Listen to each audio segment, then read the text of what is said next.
ఏమవుతుందని మనం చెప్పలేం, కానీ ఇప్పుడున్న పరిస్థితి అది. Yes sir. ఇకపోతే ఇంజనీరింగ్ సీట్లు భారీగా మిగిలిపోతున్నాయి సార్. గతంలో చూసినట్లయితే దాదాపుగా మీరు చదువుకున్న కాలంలో కూడా అప్పటికి ఇప్పటికీ కంపేర్ చేస్తే ఆ రోజుల్లో ఇంజనీరింగ్ అంటే చాలా గొప్ప విషయంగా ఉండేది. సీటు దొరికింది అంటే అదొక అద్భుతంగా భావించేవారు, చాలా వాల్యుబుల్గా అనిపించేది. ఇంజనీరింగ్ చేయడము అంటే అదొక గొప్ప విద్యా కోర్సును చేస్తున్నాము అని ఫీల్ అయ్యేవారు. కానీ ఇప్పుడు సీట్లు మిగిలిపోయే పరిస్థితి వస్తుంది సార్. 11,638 సీట్లు ఇంకా మిగిలిపోయి ఉన్నాయి ఇంజనీరింగ్లో. అంటే ఇంజనీరింగ్కి డిమాండ్ తగ్గుతుంది అనుకోవాలా? మెకానికల్ లాంటి కోర్సుల్లో అయితే 68% భర్తీ అయినటువంటి పరిస్థితి ఉంది. ఎందువల్ల అంటారు సార్ ఇది చేంజ్? మీరు అన్నది నిజమే. నాకు కూడా గుర్తు 1980లో నాది ఇంటర్మీడియట్ అయిపోయింది విత్ మ్యాథమెటిక్స్, ఫిజిక్స్, కెమిస్ట్రీ. నాకు అప్పుడు ఎంసెట్లో 991 ర్యాంక్ వచ్చింది. 991 ర్యాంక్ వస్తే నాకు సీట్ రాలే. 991. ఇప్పుడు పక్కకు 2 సున్నాలు పెట్టినా సీట్ వస్తుంది. 99,100 ర్యాంక్ వచ్చిన సీట్ వస్తుంది. అప్పుడు 991కు ఇంజనీరింగ్ సీట్ రాక బీఎస్సీ ఎలక్ట్రానిక్స్ చదివాను. సో మా అన్నయ్యకు 108 ర్యాంక్ ఎంసెట్లో, అంటే ఉమ్మడి రాష్ట్రంలో ఇవన్నీ ర్యాంకులు, మళ్ళీ తెలంగాణలో కూడా కాదు. సో నాకు ఖచ్చితంగా మా అన్నయ్యకు 108 ర్యాంక్ వస్తే ఉస్మానియాలో సీట్ వచ్చింది ఇంజనీరింగ్ కాలేజ్, కానీ సివిల్లో వచ్చింది. ఆ రోజుల్లో ఫస్ట్ ప్రిఫరెన్స్, అప్పటికి కంప్యూటర్ సైన్స్ లేదు, ఫస్ట్ ప్రిఫరెన్స్ ఎలక్ట్రానిక్స్ ఉండేది, సెకండ్ ప్రిఫరెన్స్ మీకు మెకానికల్ ఉండేది, థర్డ్ ప్రిఫరెన్స్ సివిల్ ఉండేది, ఫోర్త్ ప్రిఫరెన్స్ ఎలక్ట్రికల్ ఉండేది. అంటే ఇప్పుడు కాస్త దానికి గ్లామరైజ్ చేశారు. ఎలక్ట్రికల్ అనకుండా ఎలక్ట్రానిక్స్ అండ్ ఎలక్ట్రికల్ అని గ్లామరైజ్ చేయడం వల్ల ఇప్పుడు అది టాప్లోకి వచ్చింది. కానీ ఆ రోజుల్లో అది ఫోర్త్ ప్రిఫరెన్స్గా ఉండేది. కానీ మా అన్నయ్యకు ఎలక్ట్రానిక్స్ రాలే, మెకానికల్ రాలే, సివిల్ వచ్చింది.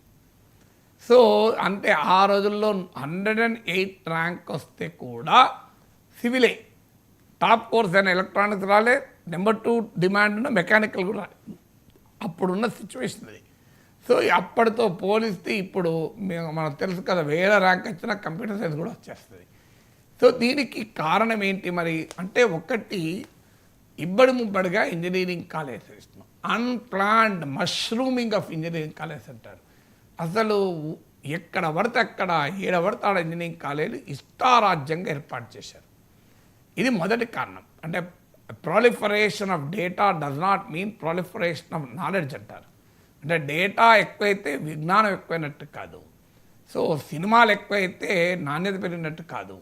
అందుకంటారు చెల్లని రూపాయికి గీతలు ఎక్కువ, చెత్త సినిమాకు పాటలు ఎక్కువ, చేతకానమ్మకు నొప్పులు ఎక్కువ అని తెలుగులో సామెత ఉంది.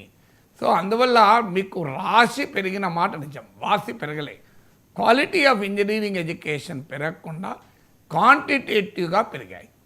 అది ఎప్పుడు నడిచింది అంటే, ఏదో Y2K భూమి వచ్చినప్పుడు, ఇప్పుడు మీకు సమ్మక్క సారక్క జాతర వస్తే ఉడికినా ఉడకపోయినా రోడ్డు పక్కన ఇడ్లీలు అమ్ముడుపోతాయి, దోశలు అమ్ముడుపోతాయి, ఆమ్లెట్లు అమ్ముడుపోతాయి. ఎందుకంటే జాతర కదా, వేల సంఖ్యలో జనం వస్తుంటారో వాళ్ళకి తగ్గట్టు అందించలేము. కానీ జాతర లేని సమయంలో అలా ఉండదు. సో అందువల్ల Y2K భూమి వచ్చినప్పుడేమో, లేదు ఇలా సడన్గా సాఫ్ట్వేర్ భూమి వచ్చినప్పుడు ఈ రాశి కాస్త ఉపయోగపడ్డ మాట నిజం. ఎందుకంటే ఇంజనీరింగే కాదు, నార్మల్ BA BComలు చేసి కూడా కంప్యూటర్స్లోకి వెళ్ళిన మాట నిజం. కానీ ఆ దశ ఇప్పుడు లేం మనం. ఆ దశ మారిపోయింది. ఇప్పుడు ఆర్టిఫిషియల్ ఇంటెలిజెన్స్ యుగంలో ఉన్నాం మనం. ఇప్పుడు రోబోటిక్స్, బాట్స్ అండ్ రోబోట్స్ వచ్చి ఆటోమేషన్ యుగంలో ఉన్నాం. అంతర్జాతీయ ఆర్థిక పరిస్థితి, గ్లోబల్ ఎకనామిక్ అవుట్లుక్ చాలా గందరగోళంగా ఉంది. ఇలాంటి పరిస్థితుల్లో IT ల్యాండ్స్కేప్ మొత్తం మారిపోయింది. అందువల్ల ఇప్పుడు హయ్యెస్ట్ క్వాలిటీ ఉంటే తప్ప నిలబడలేరు. మీకు ఏ రంగంలోనైనా ఇప్పుడున్న ట్రెండ్ అంటే మీడియాక్రిటీ యాజ్ నో ప్లేస్ అంటారు. అంటే దిగువ స్థాయి నైపుణ్యాలు రిడెండెంట్ అవుతున్నాయి, కానీ అవన్నీ టెక్నాలజీ చేయగలుగుతుంది. సో హయ్యెస్ట్ టాలెంట్ ఉన్న వాడికి ఎప్పుడూ ఇబ్బంది ఉండదు.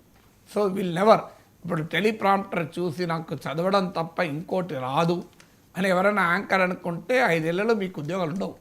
ఎందుకుండవంటే ఏ యాంకర్లు వచ్చి చదివేస్తారు. సో లేదు, మీకు చదవరాకపోయినా మీరు ఇలా పెదాలు కదిలించిన స్క్రీన్ పైన మీరు కనబడతారు. వాయిస్ ఇంకో బ్రహ్మాండమైన వాయిస్ ఉంటుంది, సింథసైజ్డ్ వాయిస్, మీ వాయిస్ ఉంటుంది కావాలంటే. అందువల్ల మీరు టెలిప్రాంప్టర్ పైన చూసి చదవడం తప్ప నాకు ఇంకోటి రాదు అంటే ఉద్యోగాలు రావు. సో అందువల్ల రోజులు మారిపోతున్నాయి. సో అందువల్ల కంప్యూటర్ ఫీల్డ్లో కూడా మారుతున్నటువంటి పరిణామాల వల్ల మీకు అత్యాధునిక టాలెంట్ ఉంటే తప్ప డెవలప్ అయ్యే పరిస్థితి లేదు. దీనికి మేము గ్రామీణ ప్రాంతం నుంచి వచ్చాం, మేము పేద బ్యాక్గ్రౌండ్ నుంచి వచ్చాం, అందువల్ల మాకు రాదు అని సమర్థించుకుంటుంటారు. ఇది ఒక రాంగ్ మైండ్ సెట్. మీకు ఒక మంచి బుక్ ఉంది మైండ్ సెట్ అని, ఫిక్స్డ్ మైండ్ సెట్ అని versus growth mind set. Growth mind set ఉన్నవాడు ఎవడో ఇట్లా ఆలోచించాడు. నేను కూడా గ్రామీణ ప్రాంతం నుంచి వచ్చాను, మందమరిలో 10వ తరగతి దాకా చదువుకున్నాను, ఆదిలాబాద్ జిల్లాలో పుట్టాను, చదివాను, ఉమ్మడి రాష్ట్రంలో విద్యాపరంగా అత్యంత వెనుకబడినటువంటి ప్రాంతం అది. ఒక పల్లెటూరులో పుట్టాను, ఎదిలాపురం అనే ఊళ్ళో. మా నాన్న ఒక సాధారణ స్కూల్ టీచరు, జిల్లా పరిషత్ స్కూల్లో చదువుకున్నాను, 7th దాకా తెలుగు మీడియంలో చదువుకున్నాను. మరి నాకు రాలేదా, ఇంగ్లీష్ రాలేదా, నేను ఈ స్థాయికి రాలేదా? ఫైనాన్షియల్ టైమ్స్ లాంటి ప్రపంచ ప్రఖ్యాత పత్రికలు కూడా నన్ను కోట్ చేశాయి. మీరు గూగుల్లో కొట్టండి కే నాగేశ్వరన్ ఫైనాన్షియల్ టైమ్స్ అంటే, జాన్ రీడ్ అనే financial times Delhi bureau chief నన్ను కోట్ చేసిన ఆర్టికల్ కనబడుతుంది మీకు. సో ఎందుకు ఇదన్నీ మన మైండ్ సెట్, మన అసమర్థతను మనము డిఫెండ్ చేసుకోవటానికి ఇవన్నీ మాట్లాడుతుంటాం. కొంతవరకు నిజం, కానీ ఇది పూర్తిగా మా పరిస్థితులే వల్లనే మేము డెవలప్ కావడం లేదనేది పూర్తి నిజం కాదు, పాక్షిక నిజం. ఖచ్చితంగా పరిస్థితులు ప్రభావం చూపుతాయి, కానీ పరిస్థితులను ఛేదించి కూడా మనము సక్సెస్ కావచ్చనటానికి ప్రపంచవ్యాప్తంగా చాలా ఉదాహరణలు ఉన్నాయి. సో అందువల్ల మా మిత్రుడు ఇంటర్మీడియట్లో బెల్లంపల్లిలో చదివి ఫెయిల్ అయ్యాడు. సాధారణ డిగ్రీ కాలేజీలో హైదరాబాద్లో చదువుకున్నాడు. ఇప్పుడు కేంబ్రిడ్జ్ విశ్వవిద్యాలయంలో టాప్ క్యాన్సర్ రీసెర్చర్గా ఉన్నారు. సో ఇలాంటి అనుభవాలు చాలా ఉన్నాయి మన చుట్టే. సో అందువల్ల మీకు ప్రపంచంలో మా అన్నయ్య ఉన్నాడు, మా బెల్లంపల్లి జిల్లా పరిషత్ స్కూల్లో చదువుకున్నాడు. ఆ రోజుల్లో ఆదిలాబాద్ మొత్తంలో 2-3%, 5% కూడా పాస్ కాలే. అందరు ఇంగ్లీష్లో చాలామంది ఫెయిల్ అయ్యారు. మా అన్నయ్య కూడా ఇంగ్లీష్లో ఫెయిల్ అయ్యి మోడరేషన్ అంటే చాలా లో రిజల్ట్ ఉందని ప్రభుత్వం ఒక 5 మార్కులు కలిపితే పాస్ అయ్యాడు. ఇవాళ అమెరికాలో ఒక టాప్ ఐటీ కంపెనీలో ఈజ్ ఎట్ డైరెక్టర్ స్టేజ్. ఎలా వచ్చారు ఇవన్నీ? సాధ్యమైంది కదా.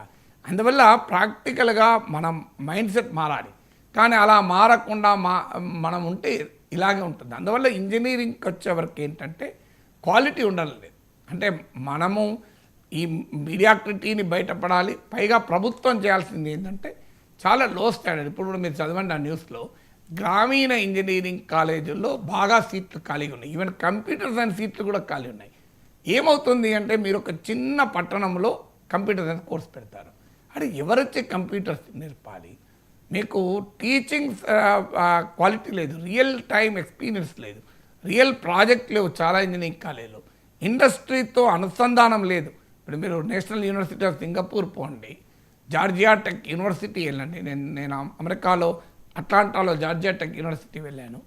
మీకు అసలు అత్యాధునికమైన టాప్ ఇండస్ట్రీస్ అంతా ఇంక్యుబేషన్ సెంటర్లు పెడతాయి. ఇప్పుడు మన యూనివర్సిటీలో ఎన్ని ఇలా ఉన్నాయి చెప్పండి. నేను Massachusetts institute of technology MIT, ఇది world's top most leading technology college.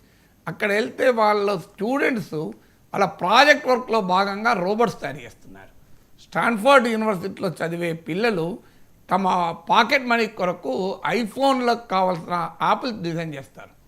మన దగ్గర ఎంతమంది కంప్యూటర్ సైన్స్ ప్రొఫెసర్లు ఐఫోన్ కావాల్సిన యాప్ డిజైన్ చేయగలరు? ఇప్పుడంటే ఏ వచ్చి కొంత అందరు చేస్తున్నారు. లేదు పోనీ ఒక రోబోట్ తయారు చేయగలిగారు చెప్పండి. సో ఈ పరిస్థితుల్లో మనం ఎందుకున్నాం అన్నది క్వశ్చన్. ఎంత అంటే క్వాలిటీ ఆఫ్ ఇంజనీరింగ్ లేకుండా ఇవాళ పత్రికల్లో కూడా వచ్చింది, ఇరుకైన గదుల్లో మెడికల్ సైన్స్. ఎన్నడూ కూడా ఒక డెడ్ బాడీని కూడా టచ్ చేయని వాళ్ళు డాక్టర్గా బయటకు వస్తున్నాడు, కడావర్ అంటారు. సో ఎందుకు మరి వాళ్ళు ఎలా ఎక్స్పీరియన్స్ ఎక్కడికి వస్తుంది? మీరేమో విద్యా రంగాన్ని విస్తరించాలన్న పేరిట చిన్న చిన్న పట్టణాల్లో కూడా కోర్సులు పెడుతున్నారు. దానికి తగ్గట్టు ఫ్యాకల్టీ లేదు, ట్రైనింగ్ లేదు, అప్గ్రేడింగ్ లేదు, మీకు ఇండస్ట్రీతో అనుసంధానం లేదు. పాపం పిల్లలు తప్పు కాదు కదా, పిల్లల మైండ్ సెట్ మారాలని ముందే చెప్పాను. కానీ ప్రతిదాన్ని మన పిల్లలపైన నేరం మోపలేము. పిల్లలు ఏం తప్పు చేశారు? ఈ పరిస్థితులు క్రియేట్ చేయకపోతే పిల్లలు ఏం చేయగలుగుతారు?